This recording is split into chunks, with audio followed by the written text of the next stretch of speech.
about most. But we're also going to spend a little bit of time kind of talking generally about some of the, how the eclipses actually form various cycles. And I think that that's a really fun way of thinking about all of these things because it actually does connect you not only to the past, but also to the future. And then we'll talk just sort of generally about what eclipses are and how they work. So, how are we doing on lights? Can I kind of shut some of these down a little bit, maybe? I was going to ask you. Yeah, let's see. What's the other side, I guess? Yeah, just bring them down a little bit so that people can kind of see. Yeah, a little more. Yeah, that's good. Yeah, perfect. Thank you. Okay, so this is kind of the outline of what I want to go over today. And so let's dive right into it and start talking about what's going to go on with this solar eclipse and kind of why we all should care about it maybe. So the main thing that I want to point out, kind of just from the get-go, is that this is both rare and spectacular. So let's talk about the rare part first.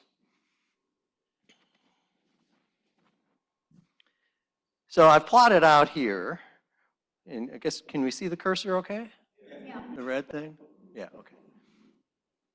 All right, so I've plotted out here or I've gotten a plot rather, I didn't do the actual plot. I'll plot it out of the eclipse paths in the next 20 years that are cutting across the world. And so you can see that there's quite a few of them, but they all tend to be very, very narrow. And there's about as equal number of red ones as there are blue ones. I'll tell you what those are in a minute. But the point is that if you wanted to be within the path of one of these things, if you look at the green, assuming that you're not out at sea somewhere, you know, your chances of actually being in the path of one of these really isn't very high. The one to keep in mind, of course, is this one right here that goes, look at there, right through Texas. Yay, not too far from us. So this is clearly a major one that we need to look at. And in the next 20 years, it's the only one, in fact, that's going across the U.S. Now, you might ask, why are the tracks kind of narrow? I mean, some of them are really, really narrow, like this one. It's actually really easy to understand because if you go out and just kind of look at the angular size of the sun in the sky, you can kind of remember what that looks like, and do the same sort of thing for the moon, you know, they're about the same angular size, more or less. So that means if you want the moon to completely block the sun, they got to line up almost perfectly. Because if they don't, then, you know, the moon's off a little bit on one side or something, so you're still seeing the sunlight come through. And so if you mess up that alignment just a little bit, then all of a sudden, you know, you won't be able to actually block out the entire sunlight. And you know what? Sometimes even that's not good enough.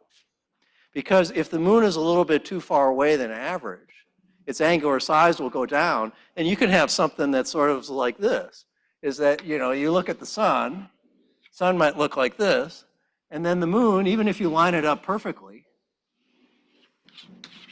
might do something like this, so that the light that you're seeing kind of comes out like so. If I had colored chalk here, I could do that. Oh, I do have colored chalk. Look at that. How about yellow?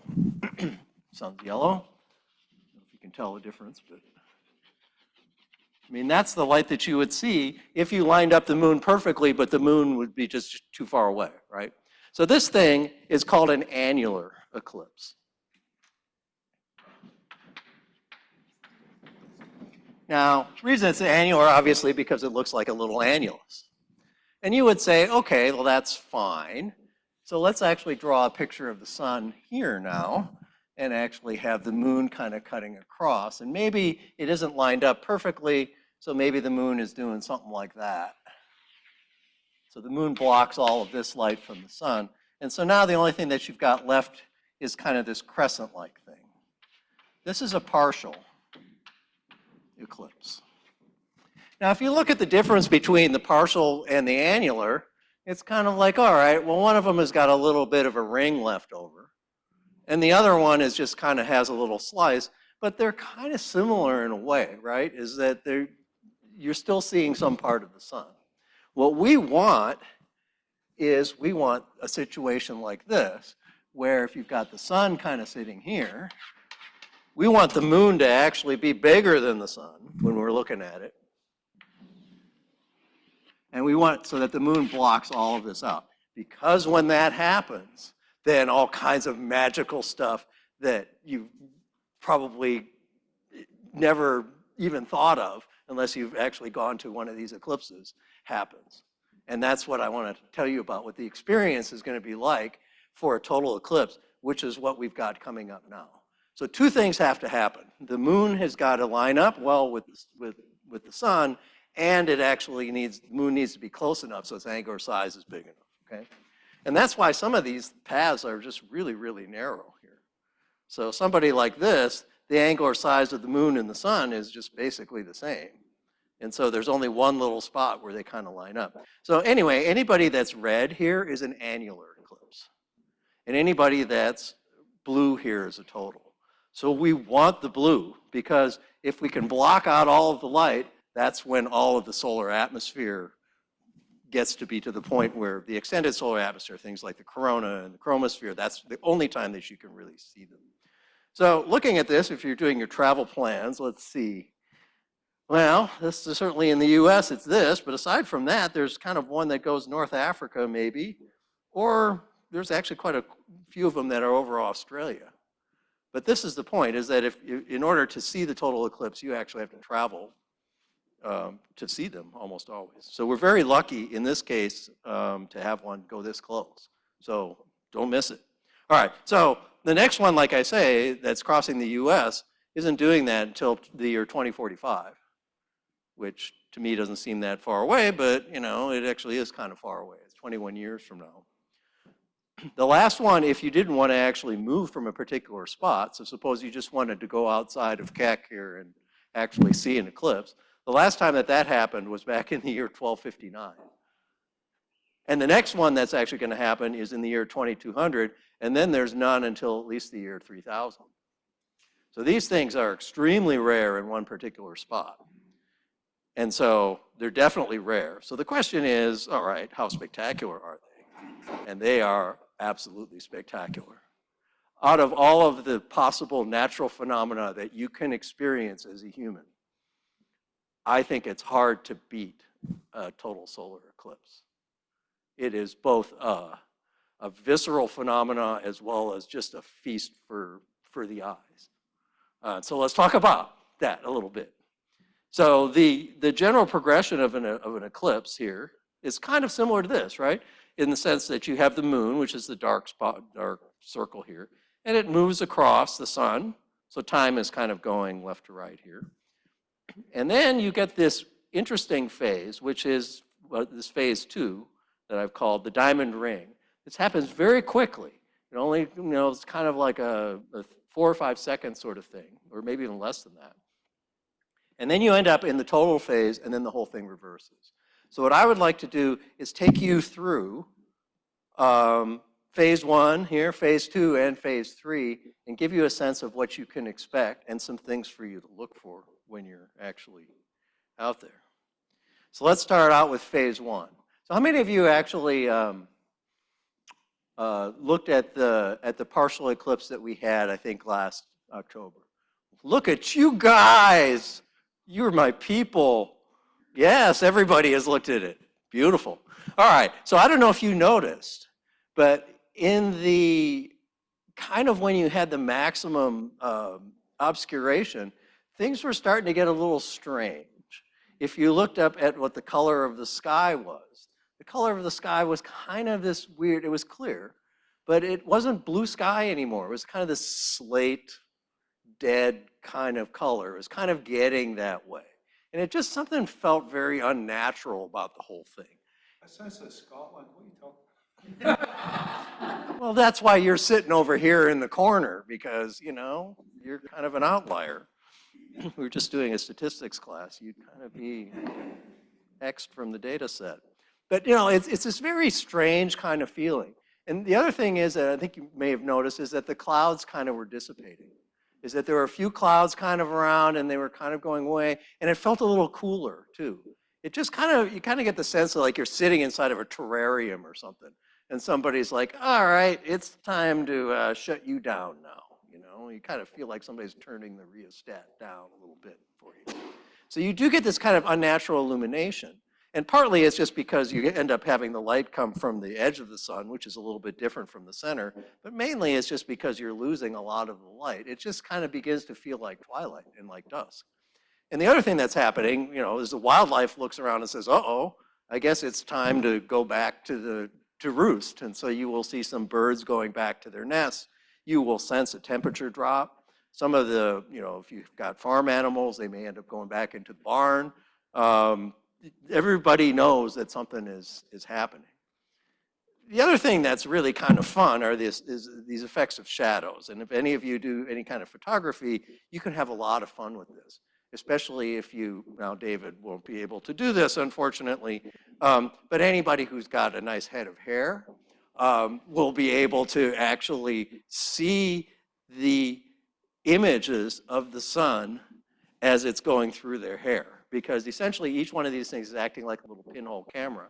As indicated here is if you hold a little paddle and you've got a bunch of poke a bunch of holes in it, you can actually see that all these things are little crescents. And so during the partial eclipse, we had an event up at the observatory, and I had a young lady come up there, and she had big, you know, curly hair and everything. And she was standing there, and everybody says, "Oh my God, look at you." And they're like, "What?" And she turned around, and you could see her shadow, and her halo, her aura, if you will, was completely covered by these beautiful crescents. It's like, oh, you're a star child. Look at you. So it's a lot of fun. Anybody that's got a big afro, it's perfect for that. They're all just covered with these, you know, kind of beautiful point images, if you will, of what the sun looks like. And the other thing that can happen is around this time, once you begin to get to the point where you're actually getting closer to totality, you can get these weird shadow bands, which are these kind of bands of what appear to be shadows just kind of moving through the air. All right, so what will we expect? So let's continue on the partial eclipse part. If you make the mistake of staying in Houston, you will experience something that sort of looks like this. So you'll end up seeing some of these effects of all of the partial eclipses, but you won't see anything that's associated with the total. Here are some of the specifics. The maximum is 94%, which is about twice what we had with the other eclipse. So it's going to be even more so than the other eclipse, so you can have all kinds of fun with the shadows and so forth if you like. But you're not going to experience the main event, which is the totality. Here's an example. I grabbed this from some weather site during the last eclipse, the 2017 one. And this was a 96%. And you can see the plot of the temperature here. See, it drops about 5 to 7 degrees.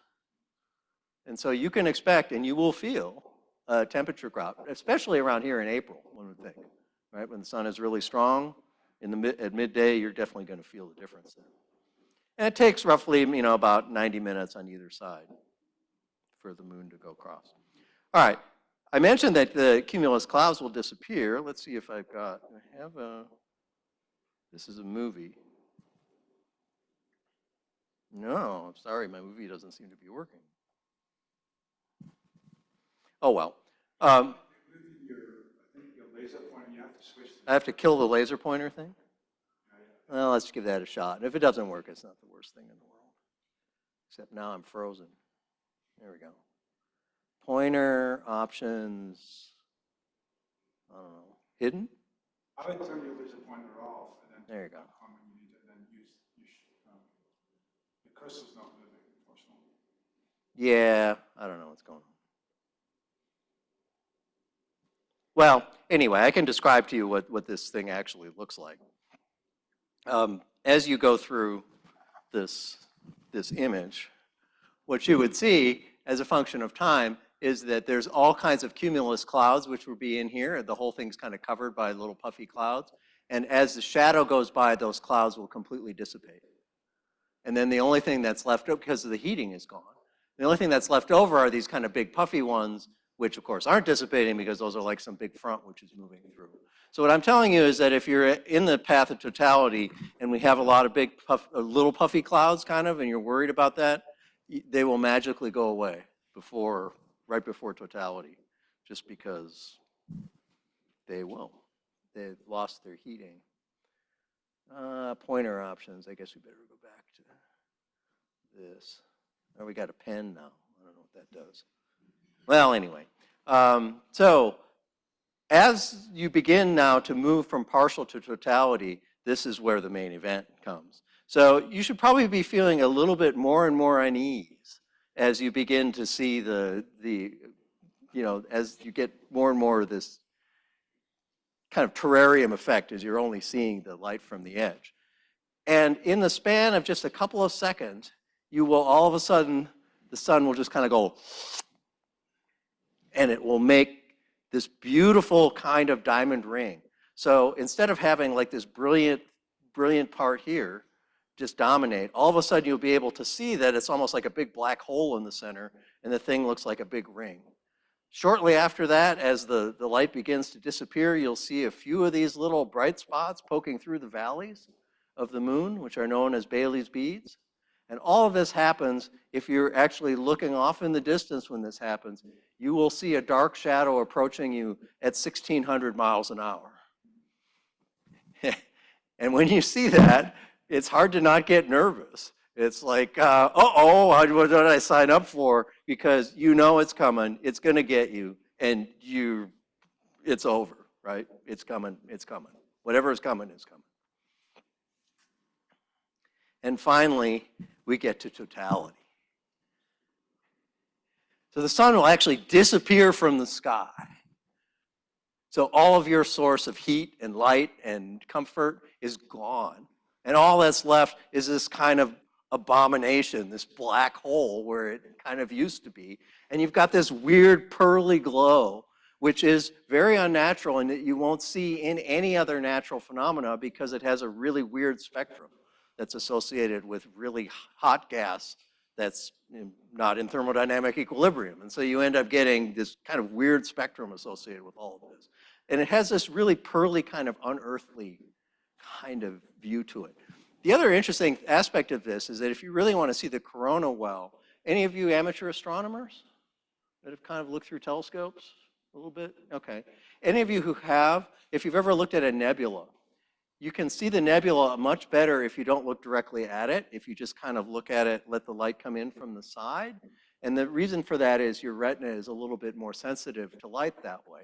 And so if you're looking at the corona, if you're looking kind of straight at it, you may see all kinds of detail off to the side. And the minute that you shift your gaze, those will disappear and then other detail will come up on the left. And it'll just be, it's really quite an experience. It's a shock. Usually if you're with other people, you hear gasps when this happens. It's like, it's gone. This is the only time in which it's safe to view with naked eyes, binoculars or telescopes. And that's really what you should be looking at. In these other phases, any of these, including the annulars, you got to have some of these. And I brought a little pile of them for you if you want to use them. But these are the types of glasses that you need. And they're, of course, very stylish, you know. Who's that guy from Star Trek? Jordy. That's the guy, yeah. So you can kind of be him if you want. You know, but it's perfectly safe to look directly at the sun with one of these. And you will be able to see the partial phases. But the minute that you get to total, this goes bye-bye, okay? And then you can use anything you want. Big telescope, small telescope, look directly at it, and you should to get the full experience of it. All right, so what's going on with the corona? One of the things that you can actually learn during these eclipses is you can kind of try to plot out what the corona looks like. And here's a few aspects of it, as well as these prominences. So the prominences are these bright red things that are kind of poking up as part of the chromosphere. And these things will basically look like a ring of fire, a real ring of fire. It is actually going to look like this. You know, the sun will disappear and is replaced by a black hole surrounded by a ring of fire with a pearly glow that is unnatural. And it's cold, right? And the wind has changed, and it's not good. I mean, everything has been shutting down. It's kind of the way that you feel, you know, kind of viscerally. But it's a lot of fun to be able to look at this. And all too soon, this is going to all be over. So it's good to kind of prime yourself as to what's going on. With the corona, you can oftentimes see these long plumes. They usually come out of the poles. If you've got a lot of activity kind of around the center, where'd my corona thing go? You can get these sort of helmet streamers, which are associated with some of the activity. People have a lot of interest in kind of looking at what the corona looks like as a function of the solar cycle, and we're very near solar max. And so that could mean that you have lots of extended structures, but you'll just have to tell me to go out and have a look at this. Here's an example of a corona, kind of near solar maximum and near solar minimum. It can be hard to compare these though, because as people make these images, they stretch them in different ways to highlight different features. And so it can be kind of hard to compare. But this is, if you were at the 2017 eclipse, then it kind of looked like this, more or less. All right, and so one of the things that you can look for is kind of what the corona will look like. And this, to me, is just the most amazing thing. It really will look like this. This stationary, it clearly looks like it's in progress and burning, but it's just kind of fixed in time. And you can actually see this. So, the best way to see these sorts of things is to get yourself some sort of optical instrumentation, which will kind of blow up the sun to some sort of degree in which you're actually happy with it. My favorite is just binoculars. And I'll tell you, if you just want to test your equipment, just look at the moon. Look at the full moon. Because the size of the full moon is going to be the same angular size of the sun. So, look at the full moon, get your telescopes or binoculars out or whatever, and look at it and imagine, okay, that's what the solar eclipse is going to look like, because it's the same angular size. If you want to test out your cameras for your zooms or whatever, you can always test them out on the full moon, because that's the same size. That's kind of the point. One of the cool things that's happening in this particular eclipse, which is quite rare, is that all of the planets will come out. And they are all, literally all of them, visible, including the Earth if you look straight down. So here you go. Here's Mercury, right? Next one's Venus, Earth, okay? Mars, Jupiter is over here, Saturn's over here. And if you have a telescope and you really want to waste time looking at planets rather than the sun, Uranus and Neptune are there as well. So all the planets are kind of splayed out for us. And you can just see the solar system. It's almost like you kind of said, okay, you guys, here's the sun. I'm going to put the moon here. Hey, all you guys, get all over here. And then you got them all in front of you. So that part is fun. You definitely will see Jupiter and Venus come out, as well as some of the other stars. I think it'll be easy to see Saturn and Mars. Mercury, I don't know. You might need binoculars for that one. So much to look at, and then it's gone. And it comes back. All right, so let's talk about a little bit the logistics of it, for those of you who haven't made your travel plans yet. So in order to have all of these phenomena, going through all of these things, you can clearly see you want to get the diamond ring and you want to get totality, right? In order for you to get that, you have to be within these red lines. The maximum is on the blue, but you absolutely have to be within the red. If you are here versus being here, it'll be a completely different experience altogether. In here, you're going to be able to see everything that I talked about. In here, you're just going to be frustrated, because you may as well have just stayed in Houston, because you still end up getting quite a bit of the sun. So what this means is that if you've got any buddies that are up in Dallas or Fort Worth or Waco, now's the time to send them that, to remind them of what a good friend you are, and send them off that fruit basket or whatever is needed. You will notice that Austin and San Antonio are on the edge. So if you're in Austin or San Antonio, it kind of depends upon where you are. And this has implications for your travel. So that if you're coming from Houston, which is 95%, which is here, and you're moving this way, if everybody in San Antonio that's on this side of the city is going to try to go to the west side that actually live there, and you're coming in and all of these freeways are jammed, which they may very well be, about the worst thing that I can imagine happening is that you've got this long ride, you're jammed on some freeway, and you're stuck at 99%. That would be like the worst thing to absolutely happen. So the solution to that, you figure, is, well, let's maybe get a hotel, but let's talk more about that in a minute. So let's blow up part of this path. Interestingly enough, it doesn't matter if you're at the center all that much, right? So you notice that this is not linear in the sense that if I'm at 0 here at the red, and I'm 4 minutes in the 4.5 minutes, I'm not 2 minutes in the middle. I'm actually still almost 4 minutes in the middle. So what this means is that once you get within the special zone here, it's probably worthwhile going a few miles away from the edge just so it lasts, long enough for you. But it's fine to not, don't fight to go from here to here. It's probably not worth it.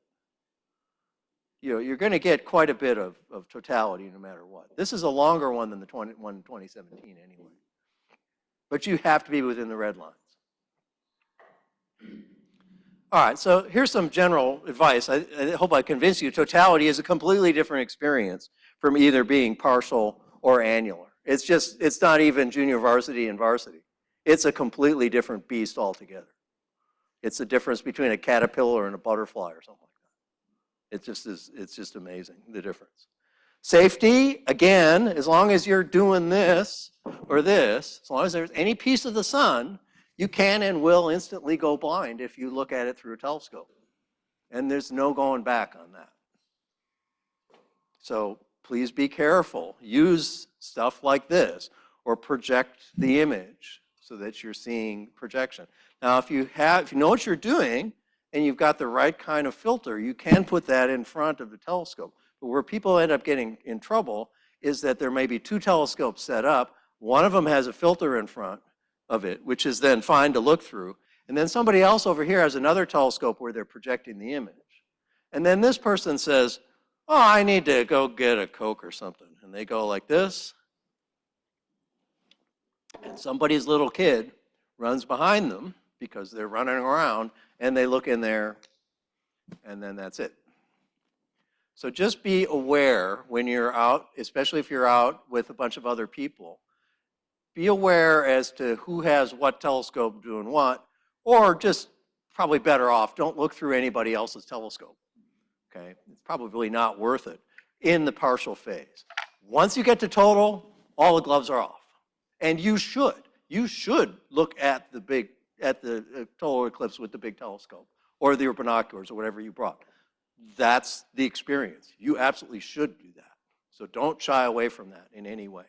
But you do have to be careful in these phases. Like I say, practice with the full moon. The other thing is, sometimes I see people at these events and they spend more time taking selfies and stuff. Then it's like, hey, look at me, I'm at the eclipse, or they desperately try to get photographs. Eclipses can be tricky to photograph, and you don't want to be spending all of your time during the eclipse going, oh, I'm supposed to do this, and I need to do this, and then, oh, that's out of the field of view, and your head is down. Your head should be up and experiencing what's going on, because this is a once-in-a-lifetime experience unless you're going to be traveling a lot.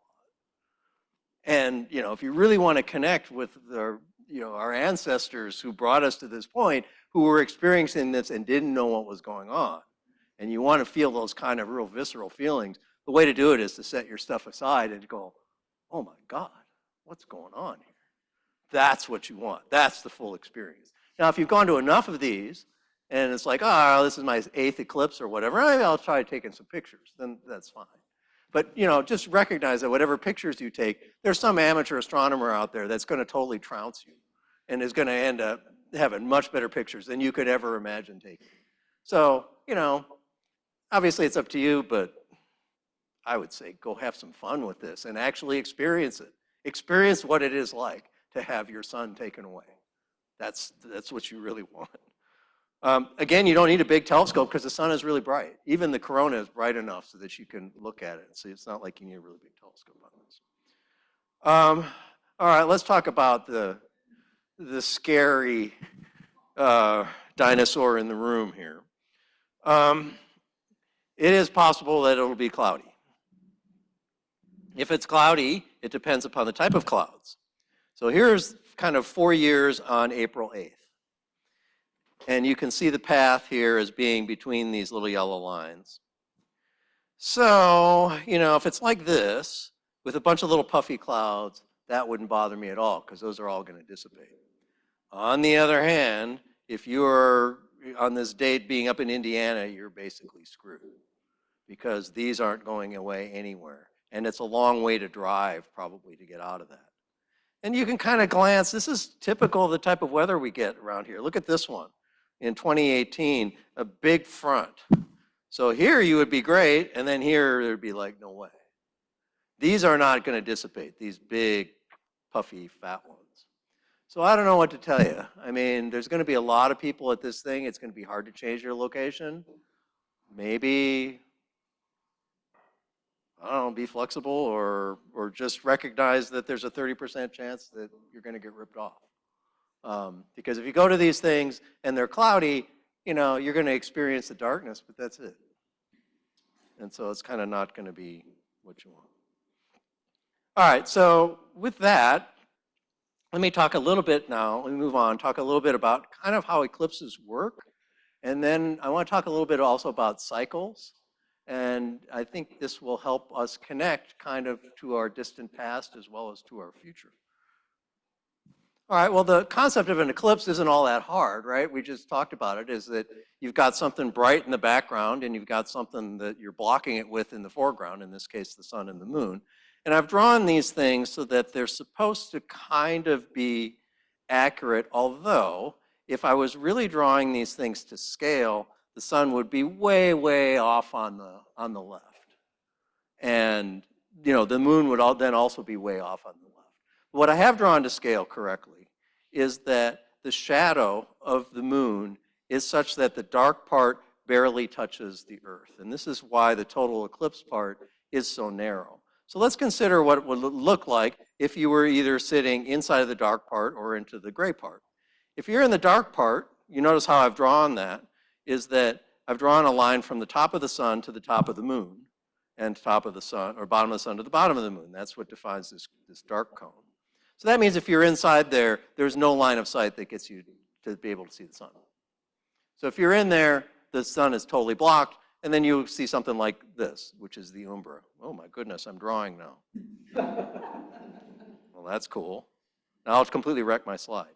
All right, so you would see something that's sort of like that. If you're here, now I'm getting excited. Let's see if I can do an X. There we go. Yeah. All right, so if you're here, now the way that I've drawn this gray is I've gone from the top of the sun now to the bottom, which means that if I'm here, the top of the sun is blocked by the moon, but the bottom of the sun is not. And so if you're in there, which is called the penumbra, and you're looking back at the sun, you'd see a partial eclipse. Okay? So you're kind of going back and forth between what's a partial and what's a total. So you can imagine now if I'm taking this moon and I'm either moving it up or down, ooh, that's supposed to be an arrow, then you can imagine that this whole thing could shift. And you could shift it so that the main part of the shadow misses the Earth entirely, and all you get is a partial eclipse on the side. Okay? Or you could shift it so that it may be that the path of the shadow, of the dark shadow hits here, but maybe it's too far off here and it misses. And those are called hybrid eclipses, where if it's almost lined up exactly in terms of its depth, you will go from an annular eclipse along the central part then to a total. And those things that were those really, really skinny ones, that's what's going on with those. I think the hybrid eclipses are probably the most annoying eclipses that you can have, because it's like, all right, you're lining it up, they're almost exactly the same size. So totality doesn't, just last like that amount of time.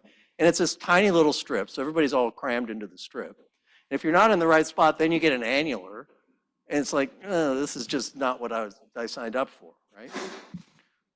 But fortunately, they aren't all that common. And so if we actually look at the statistics over the last 5,000 years, there's 35% of the eclipses are partials, 27% are totals, 33% are annulars, and then there's a few hybrids. Of course, for all of the totals, if you aren't on the right line, you will get partials, kind of like in Houston. Does my pen thing go away? Yeah, it kind of does. So this also happens with lunar eclipses. I'm not going to talk about lunar eclipses too much. The big difference, though, is that the moon is a lot smaller than the Earth, so you can fit the whole moon inside of the Earth's umbra. And this is good. Here's an example. Here's a picture of kind of the umbra of the Earth and the penumbra. As you're moving the moon through, you can see in this case, which was what, April 4th, 2015, the moon actually went through the dark part of the shadow of the Earth, which means that the moon was entirely in the Earth's shadow, so it sort of looks like this red thing on the side. The reason it's red is it's actually refracting all of the light from all of the sunrises and sunsets around the entire planet are being refracted towards the moon, and those are red, and that's why it looks red. Anyway, the point here is that in the case of the moon, as long as you're on the side of the Earth that actually faces the moon, you can see it. So the position of where you are on the Earth it's not that big of a deal with a lunar eclipse. But a solar is a completely different story because those paths are very narrow. I thought this was a fun slide. So for all of you who imagine flying through space and going to new planets and all that sort of stuff, you can ask how, if we went to different parts in the solar system, how frequent or how infrequent would be total eclipses. So I've drawn you a little plot here. On the x-axis is the solar angular diameter, and on the y-axis is the satellite. So the solar angular diameter is obviously highest at the Earth, and then you go to Mars, it gets to be a little smaller, Jupiter, Saturn, and so forth. But anyway, you can see there's really kind of an interesting phenomena here with the Earth's moon, which is purely coincidental, which is that the moon's size is almost exactly the same as the sun's size. So the little spread left and right has to do with changing the angular diameter of the sun. That's because the Earth's orbit is elliptical. And likewise, up and down is because the moon's orbit is elliptical. So at any given time, the moon is in this box somewhere. If it happens to be on the top part of the box, you get this. If it happens to be on the bottom part of the box, sadly, you get this, which is the difference between an annular and a total. It was really cool to me to see that there's actually been another annular eclipse which has been observed on Mars. And so one of these probes that was up there pointed towards the sun at one point, and there's Phobos as it was going by the sun. So this is an image of an annular eclipse from Mars, of all things. And so these moons are too little to actually do total eclipses. Different story on the outer planets, though, because the sun is so small. The angular diameter is so small because you're far away. If you're actually on the cloud tops of all these planets, these are very dark shadows. And if you come to public night sometime when we've got a shadow cutting across Jupiter, I'll show you this. You will actually be able to watch the dark shadow move across because it's essentially a total eclipse part. All right, last couple minutes here. Let me go on and talk about eclipse cycles. And these are a lot of fun because you can really now connect back to your ancestors, if you will, both your immediate ones, like your parents, but also your grandparents, and you just begin to see time kind of in a different way. And that's a great thing about eclipses is that we know that they're going to happen in the future. It's not like humans are going to stop them. And so, the eclipse that you are going to experience on April 8th is going to be similar to other eclipses that people are going to see in the future. And you can kind of think about, what life might be like in the future. Maybe AI just takes over, I don't know. But let's talk a little bit about how we set up eclipse cycles. So this is an interesting plot here, interesting graph. So let's have a look at this one. So up here, here's the sun, right? Here's the Earth as it's going around. That naturally defines a sort of a plane, and that's the plane of the Earth's orbit, known as the ecliptic plane. Okay? And then I put in the moon here. But I put in the moon, or the moon is in there at a slight inclination, about 5 degrees. So that means that if you're looking at the system like over here, the shadow is going to miss, either on the top or on the bottom. So there's only going to be kind of this point and this point, which are known as the line of nodes, which is where the node is where the orbits cross. And so you can see there are eclipse seasons. For any given year, you could have some sort of an eclipse now, and then 6 months later, you will either have lunar or solar eclipses at that point. And so here's a plot going from 2000 to 2018 versus January through December for the different types of either solar eclipses or lunar eclipses. And you can see that they're all separated by 6 months. But there's also a secular trend here. And that trend is because these orbits actually wobble a little bit. And they wobble because of precession, because you're torquing on the orbit of the moon a little bit with the sun. Okay, so let's move on. Yeah, we already talked about that part of it. So let's talk about now all these other eclipses. So let's just look at a few of these things. So here are the total eclipses in North America for 50-year period from 1950 to 2000, our current 50-year period, and the next one. And so this is the one from 2017. It's kind of up here. Okay. This is our baby right here, which is April 8th, as it's cutting across like this. This is the next good one that I mentioned, which is in 2045. It'll kind of go from Northern California to Florida through Oklahoma. And then, you've got other ones which happen up here, but they're pretty rare. But I want you to focus on if you see the pattern. Do you see this one here? It's kind of skinny, and it goes from upper left to lower right. And then there's this one, which is also skinny, goes upper left to lower right. And then there's this one, which is also skinny, goes upper left to lower right. So these are all in 54-year intervals, essentially. And that's known as an exoligmos series, and we'll see why those are the case in a minute.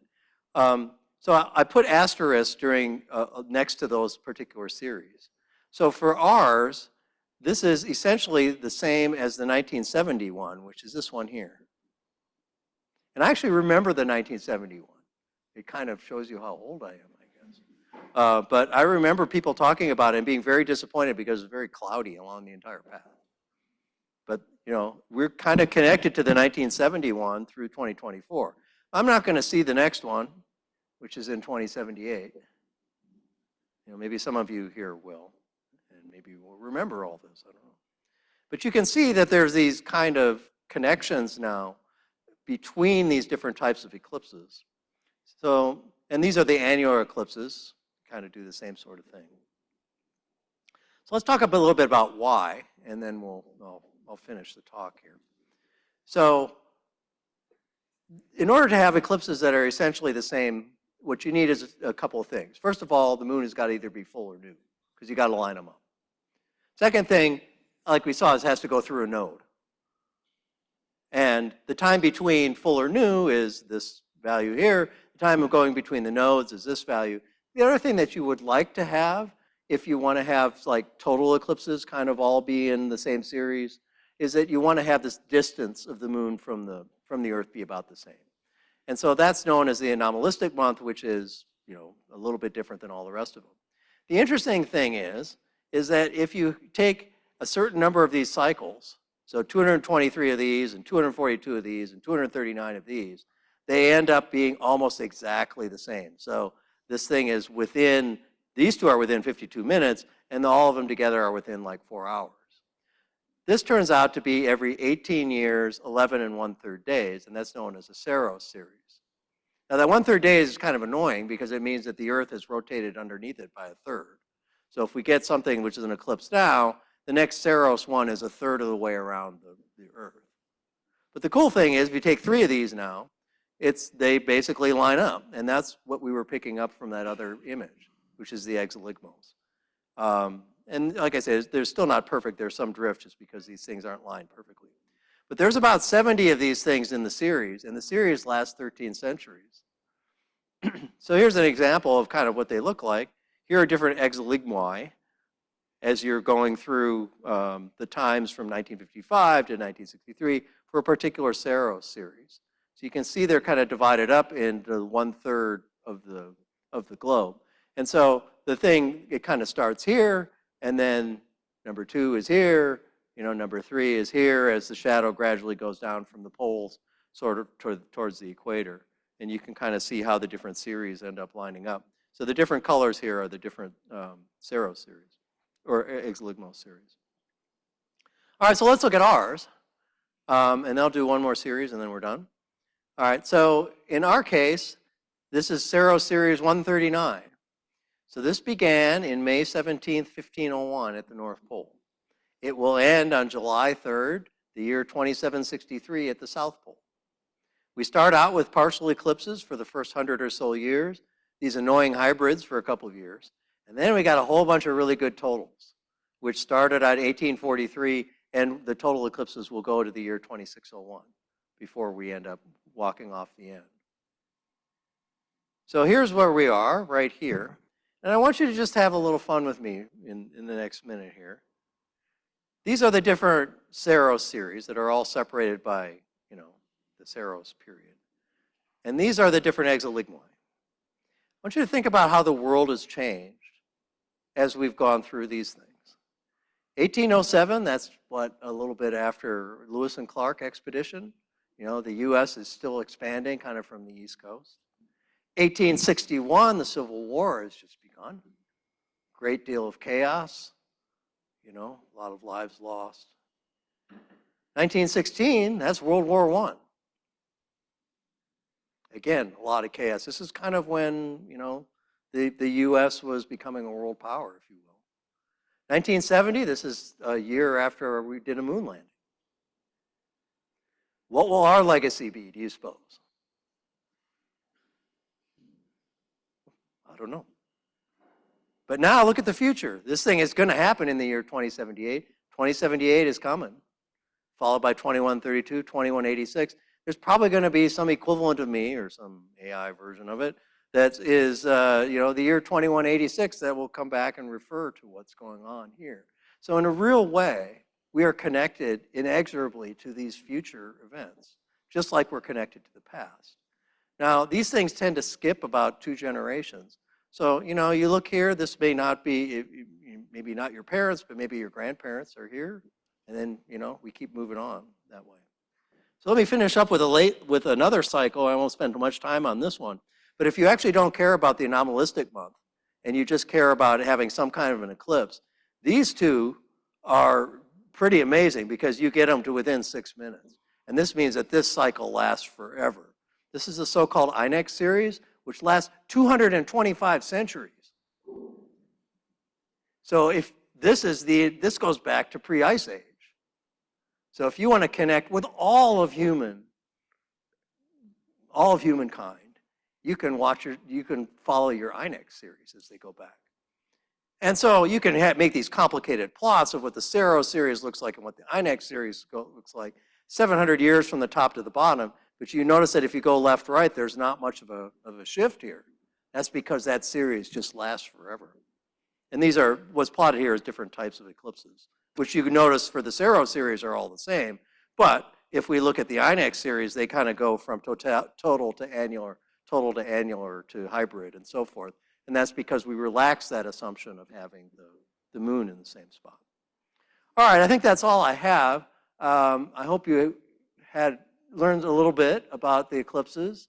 Hope I psyched you up and didn't completely scare everyone off from observing the eclipse. You do have to be careful, but man, when you have totality, there's just nothing like it. It really is. It is the natural phenomena probably of your life that you're going to see. And I don't exaggerate.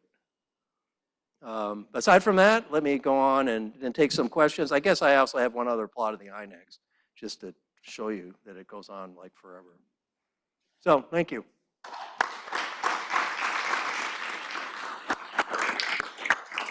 Oh, and I do have eclipse glasses. So anybody that wants to bring, wants some, I don't know if I have enough for everybody, but I do have some of them up here. I'll just lay them out. And so at the end of the talk, if you want to come by, don't hoard them too much because we want to pass them around a little bit. We have some folks online, so if you wait for the microphone, I'll bring it to you so that folks can hear what you're saying. Please. So you had a PowerPoint up there on the lunar eclipse. Are those like when they call those harvest moons where they're red and they glow? Or is that something totally different? No, it's something a little bit different. Harvest moons are pretty interesting beasts, actually, when you get down to them. What's happening there,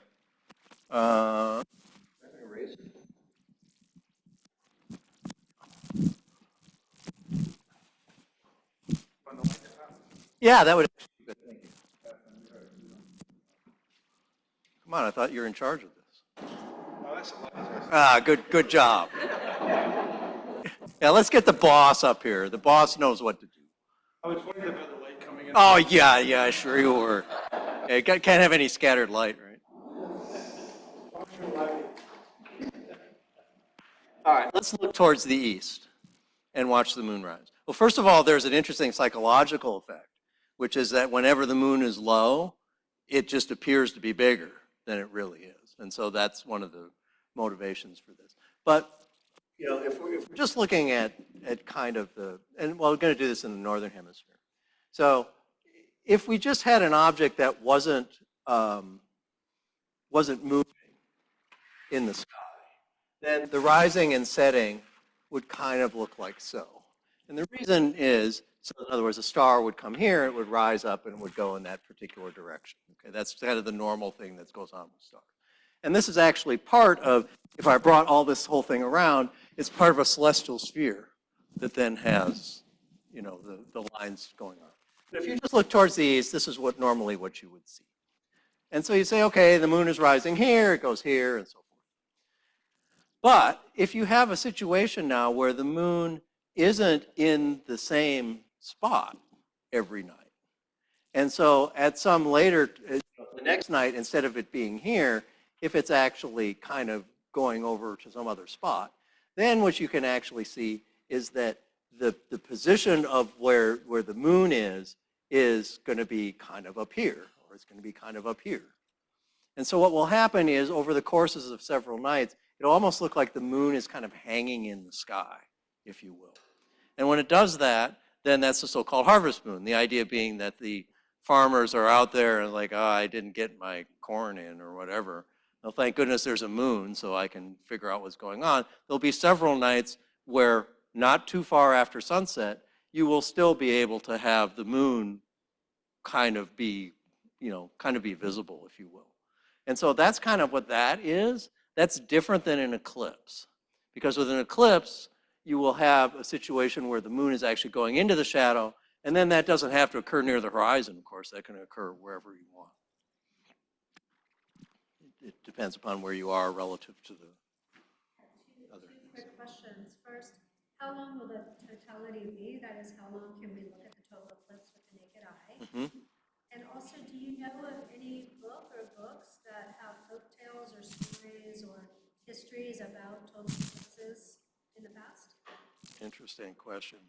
All right, let's, the first one I can answer. I'm not so sure about the second one. All right, so where is my thing here? I think I went past this. So this is the answer to your first question. So it's about 4.5 minutes if you're right on the center line. But notice that you don't have to be right on the center line and still get a reasonable length, right? You can just be inside that red a little bit, and you can still get several minutes. And so that's kind of a good thing. And the reason why, by the way, with that is that your shadow is kind of looking like this oblong thing, kind of like so, as it's cutting across. And so you're looking at the difference between the length of that chord to the length of that chord to the length of that chord. And that's why it does, and it's a little bit elongated, which is why it doesn't cut off so much. In terms of references, I mean, the interesting thing about solar eclipses, as far as cultures and so forth goes, they're so spectacular that anybody that's doing any kind of history records them. And so there's a lot of instances, I know, although I don't know the specifics, but there's a lot of instances of these things being recorded, and then the historians actually use the fact that an eclipse happened to help them date. And I know that there are some of them that occurred back in Egyptian times, I think as far back as like 2.5 centuries BC, something like that. Another one that, again, I don't know a lot about the details, but I think that Emperor Constantine in 313 was in a battle when he saw the eclipse and then took that as a religious sign. And that, I think, is one of the reasons why he went through conversion, and you know what happened after that. So there's the historical aspects of these things are very strong. Of course, the Chinese were interested in looking at the cycles and doing the predictions, as well as anybody that's looking at the sky. This is such a huge thing. It's like, hey, you're an astronomer. Come out here. Look at that. You didn't tell me that was going to happen. oh, okay, oh, well, I'll figure it out, you know. And so pretty much all the astronomers, once this happens, you kind of need to be able to predict it at some level. You know, there is a mythology of dragons eating the sun. As being Right, exactly. But I think the great thing we have that our ancestors didn't have is called Google, and it's perfect. You know, there's a lot of information that's available, and you can do that those searches, and a lot of really interesting stories. There's even some really good historical stories about astronomers going on expeditions to use eclipses for things, you know, learning more about the sun, this is the sun, so that's mostly transits, but there's a lot of different stories, depending on what you look for. You probably find, and you can't afford all the books that are available to you. Yeah.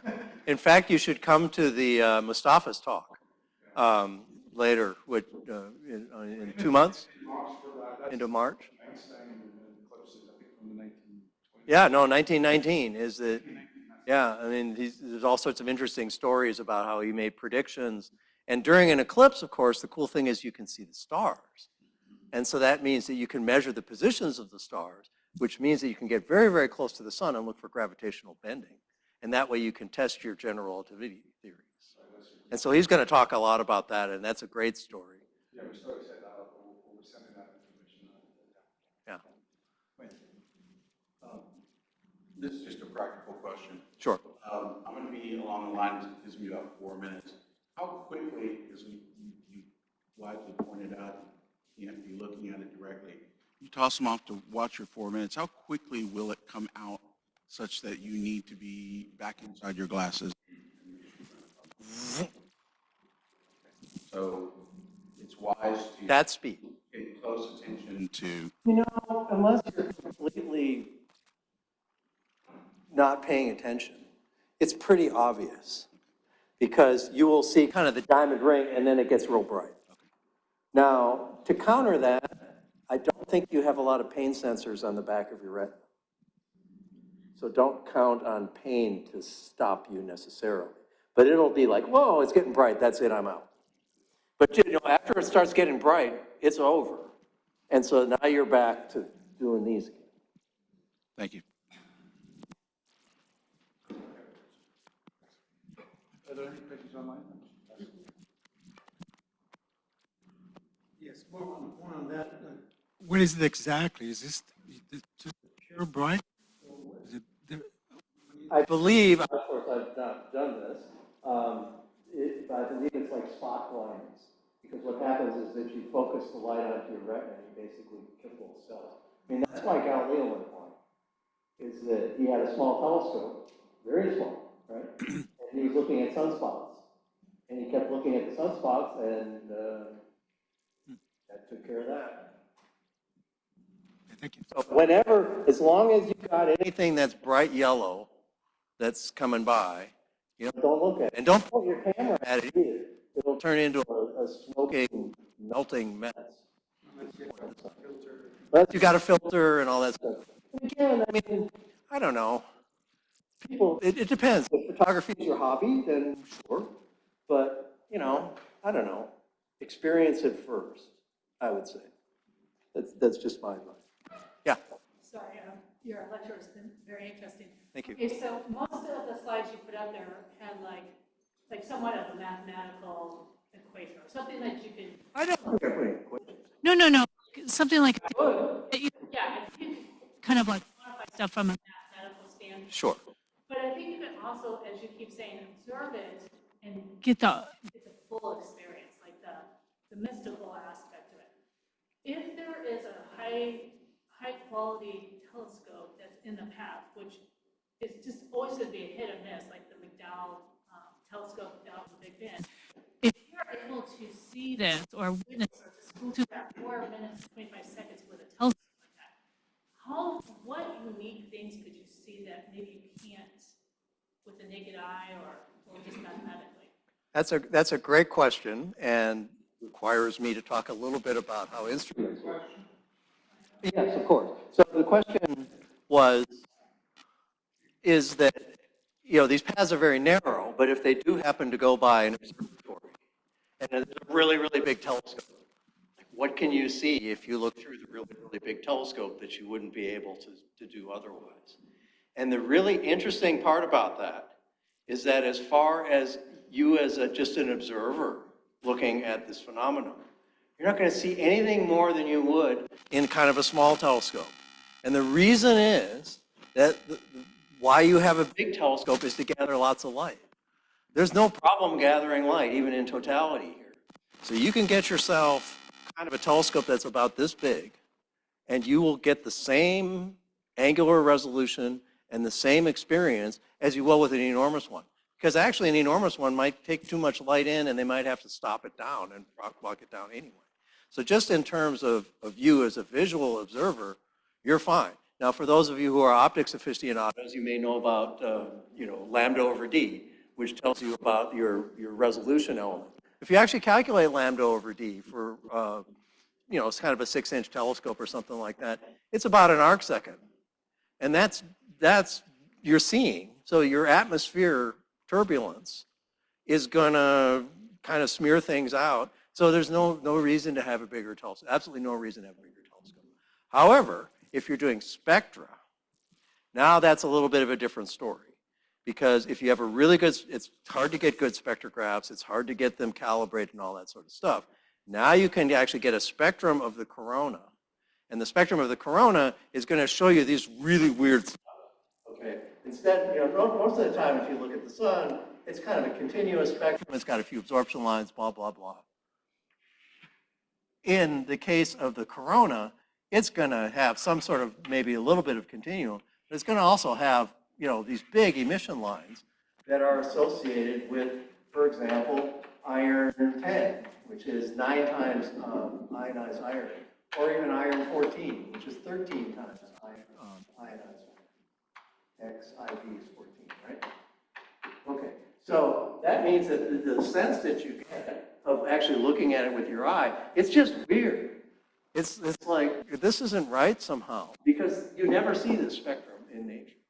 So if you're trying to study the spectrum, then there's some advantage to actually having a decent spectrograph, and those tend to occur where there's large telescopes.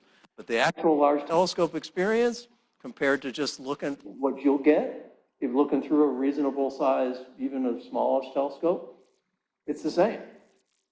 Because the big telescope is not going to resolve any better than you're seeing, which is going to be at least 2 arc seconds during the day. And one of the first jobs I had when I moved to the United States was we were in control of a soft X-ray telescope on a satellite. And I had to try and program the observations so we'd catch the eclipse. You'd get multiple eclipses because your orbit's 90 minutes. Very rarely would you ever get a total eclipse. Oh, yeah. So I'm just saying you could do this from space too. Very rarely would you get a total eclipse, but you still had to program with your data because we use, when you're looking at the sun from space, you use the sun to point because it's a nice big circle.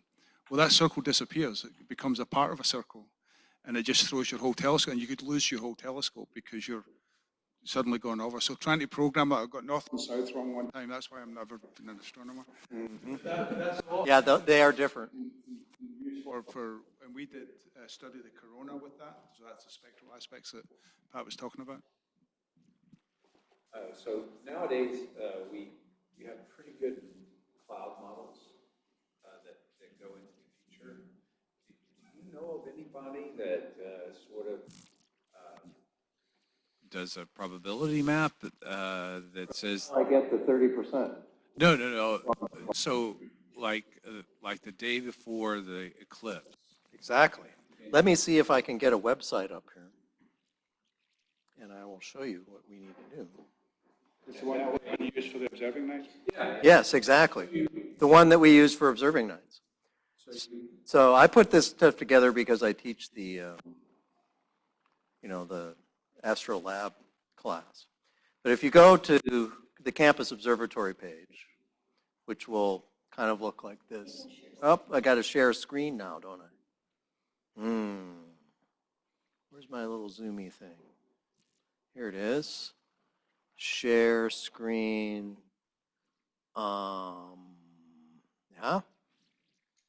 Yeah? Okay.